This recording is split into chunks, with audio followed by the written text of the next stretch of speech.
राज्याचे सामाजिक न्याय मंत्री संजय शिरसाट आपल्यासोबत आहेत। शिरसाट साहेब, निवडणूक आयोगावरती आरोप करण्याची मालिका अजूनही विरोधकांची सुरू आहे। राज ठाकरे यांचा आरोप आहे की राज्यात 96 लाख खोटे मतदार आहेत। 96 लाखाचा आकडा यांच्याकडे कुठून आला माहीत नाही, परंतु जर असं असेल तर निवडणूक आयोग आहे, त्यांनी ते शहानिशा करावी, काय तो त्यांना योग्य वाटेल तो निर्णय घ्यावा। परंतु याच्यावर मला वाटतं आमच्यासारख्यांनी कोणतेही भाष्य करणे योग्य पण नाही आहे। पण ते आता निवडणूक आयोगाच्या विरोधामध्ये 1 नोव्हेंबरला विराट मोर्चा काढतायत। ठीक आहे ना, लोकशाहीमध्ये त्यांना अधिकार दिलेला आहे, त्यांनी मोर्चा काढावं, निवेदन द्यावं आणि त्याच्यावर निवडणूक आयोगाने निर्णय घ्यावा। मला वाटतं की या ज्या काही प्रक्रिया आहेत त्या प्रक्रियेचा त्यांनी त्यांच्या पक्ष संघटनेचा तो एक भाग आहे आणि निवडणूक आयोग सक्षम आहे, त्यांच्यावर कोणाचे काही बंधनं किंवा त्यांच्यावर कोणता दबाव असण्याचं काहीच कारण नाही। आणि जर असे बोगस मतदार आढळले तर निश्चित त्या यादीतून ते कमी झाले पाहिजे। पुण्यातली घटना आहे। पुण्यातल्या शनिवार वाड्यासमोर एक मजार आहे, त्या मजारीवरती मेधा पाटकर आणि त्यांचे कार्यकर्ते गेले, मेधा कुलकर्णींसह त्यांचे काही कार्यकर्ते गेले आणि त्यांनी त्या परिसरामध्ये भगवा झेंडा फडकला। त्याच्यामुळे वातावरण तापलंय, हिंदू मुस्लिम हे असा सगळा प्रकार सुरू झाला आहे। नाही, प्रथमतः त्या ठिकाणी जाऊन कोणी नमाज पढणे वगैरे असा सगळा प्रकार झालेला आहे। मला वाटतं शांतता बिघडवण्यासाठी काही लोक हे जाणीवपूर्वक प्रयत्न करत आहेत, म्हणून मेधा कुलकर्णी खासदार त्या ठिकाणी गेल्यात, त्यांनी त्या परिसर पुन्हा काय केलं, पूजा अर्चा केलेली आहे। परंतु हे प्रकार पुण्यासारख्या ठिकाणी आता जोर धरायला लागलेले आहेत। ही जे काही जाती तणाव वाढायला लागले तर याच्या मागे कोण कोण लोक आहेत याचा पोलिसांनी तपास केला पाहिजे आणि त्यांच्यावर कारवाईसुद्धा झाली पाहिजे। साध्वी प्रज्ञा सिंग यांचं एक वादग्रस्त वक्तव्य, ते म्हणतात की मुलगी दुसऱ्या धर्मातील मुलांसोबत जात असेल तर तिचे पाय तोडा। हे बघा, हे त्या साध्वींचं स्वतःचं मत आहे, परंतु यापेक्षा आपण आपल्या धर्माचा स्वाभिमान अभिमान हा बाळगला पाहिजे। इतर असे जे काही लव जिहाद सारखे प्रकार व्हायला लागलेत ते थांबले पाहिजे, ही कदाचित त्यांची सांगण्याचा उद्देश असावा। आणि म्हणून आपल्याला कोणी फसवतोय का याकडे सर्वांनी गांभीर्याने पाहिलं पाहिजे।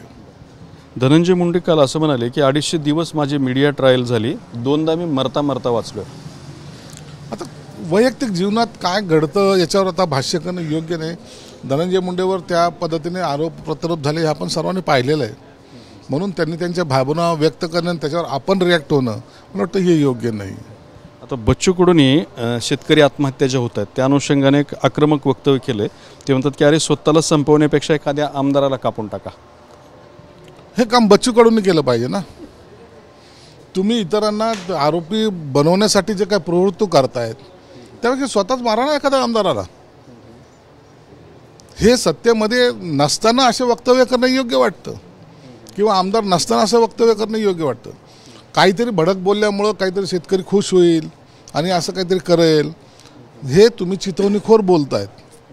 तुम्ही लोकांना आणखीन कोणत्या तरी संकटात टाकतायत।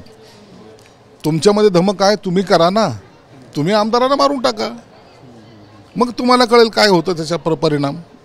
हे असं बेताल वक्तव्य करून स्वतः मीडियामध्ये येण्यासाठी हा प्रकार योग्य नाही आहे। संजय राऊतांनी एकनाथ शिंदेंवरती आज खूप टीका केलेली आहे। ते म्हणतात की नरकासुराचा जन्म गुवाहाटीला झाला, शिंदे नरकासुर इथले आहेत, ते पूजा करतात गुवाहाटीला। संजय राऊतला बकवास बोलण्याची जी सवय जडल्या गेलेली ती आणखी काय संपत नाही, पण त्याच्यामुळं आमच्यावर काही परिणाम होणार नाही। त्यांनी बोलत राहावं, आम्ही आमचं काम करत राहू। एक दिवस नक्की हा येणार आहे आणि लवकरच तो त्या उभाटा पक्षाला संपवल्याशिवाय शांत बसणार नाही। या वक्तव्यामुळं लोकांमध्ये पक्षाबद्दलची इमेज वाईट जाते, हे ते मानायला आजही तयार नाही। म्हणून असलेल्या जागा कशा कमी झाल्या याच्यावर चिंतन करण्यापेक्षा शिंदे साहेबावर टीका करण्यासाठी एकही संधी तो माणूस सोडत नाही। त्यांना असं वाटतं की शिंदे साहेब बोलल्यामुळं आपला TRP वाढतो, तुझा TRP वाढत नाही। शिंदे साहेबाची उंची वाढते आणि तुमची घटते, हे त्याच्या लक्षात यायला थोडा वेळ लागेल। ते पुढं असं म्हणतात की नरकासुराचा आज अंत झाला होता आणि एकनाथ शिंदेंची आज जयंती आहे, त्यांना गुवाहाटीला जावं लागेल। आमची जयंती आहे, आमचा अंत आहे, आम्ही रेडे कापतो, आमचे पोस्टमार्टम करणार, या सगळ्या बकवास गोष्टी आता महाराष्ट्राने ऐकलेल्या आहेत। आता त्यांचं बोलणं हे कोणत्याही माणसाला पचनी पडत नाही. म्हणून ते जे काही जे बोलतात नेमकं त्याच्या उलटं घडतं. म्हणून आता कुणाचा बळी जाणार आहे हे त्यांनी आजूबाजूच्या लोकांकडे पाहून ठरवावं. आता तुमच्याबद्दलचा एक शेवटचा प्रश्न, तो म्हणजे एका उपोषणकर्त्याला तुम्ही घरी बोलून त्याचं उपोषण सोडवलं असा तुमच्यावर आरोप व्हायला लागलाय. काय माणुसकी नसते का माणसाकडे? उपोषणकर्त्याला वाटतं की पालकमंत्र्याच्या हस्तेच मला ज्यूस प्यायचा आहे. मी त्या दिवशी संध्याकाळी 6 वाजता मुंबईहून आलो आणि तो 7 वाजता माझ्या घरी आला. 1 तास त्याची बायको, त्याची भावजई, तहसीलदार, इतर सर्व पदाधिकारी सर्वजण माझ्या घरी आले. मग त्याची भूमिका समजून घेतली, माझी भूमिका त्याला सांगितली, सरकारची भूमिका काय ते सांगितली आणि अत्यंत हसी खेळीमध्ये ते वातावरणामध्ये आम्ही त्याचं आंदोलन त्या ठिकाणी समाप्त केलं. आणि निश्चित त्याच्या जे काही सकारात्मक गोष्टी आहेत ते सरकारकडे पोहोचण्याची जबाबदारी पालकमंत्री म्हणून माझी आहे. ते त्यांना मी आश्वासन दिलं आहे. याच्यामध्ये पालकमंत्र्याचा काहीतरी अहंकार की एखादं उपोषण करता घरी जातो, पालकमंत्री हे करतो, हे काही चित्र रंगवायचा प्रयत्न आहे. हा चुकीचा आहे. त्याला माझ्यावर विश्वास आहे, हे माझं सर्टिफिकेट आहे. म्हणून मी त्याला पॉझिटिव्हली पाहतो. काही लोक त्याला निगेटिव्ह पाहतात. म्हणून मला त्यांच्यावर विरोधकावर बोलणं मला योग्य वाटत नाही. त्याच्यातला माझ्यातला संवाद या तिथल्या लोकांनी ऐकलेला आहे आणि ते लोक खुश आहेत.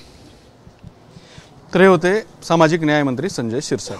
कॅमेरामन अमित अडेसोबत दत्ता कानवटे, TV9 मराठी, छत्रपती संभाजीनगर.